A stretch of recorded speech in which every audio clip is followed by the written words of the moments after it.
વચ્ચે અંબાજીના વાતાવરણમાં પણ પલટો આવ્યો। મોડી રાત્રે પવન સાથે વરસાદ ખાબક્યો। વરસાદના કારણે ચારે તરફ પાણી ભરાઈ ગયા। આપને દ્રશ્યોમાં બતાવી રહ્યા છે। અંબાજી પંથકમાં મોડી રાત્રે કડાકા ભડાકા સાથે વરસાદનું આગમન થયું। હાઈવે માર્ગ પર પાણી ભરાતા અનેક વાહન ચાલકો મુશ્કેલીમાં મુકાયા। અનેક સોસાયટીમાં ઘરમાં પાણી ઘૂસી ગયા હતા।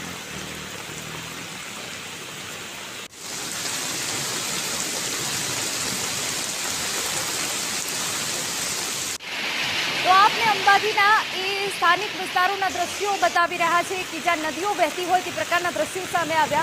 तमाम जे अंबाजीना नीचाणवाळा विस्तार हता ते पाणीमां गरकाव थई गया हता। लोकोने पारावार हालाकी पहोंची हती। दुकानोमां पाणी घूसी गया हता।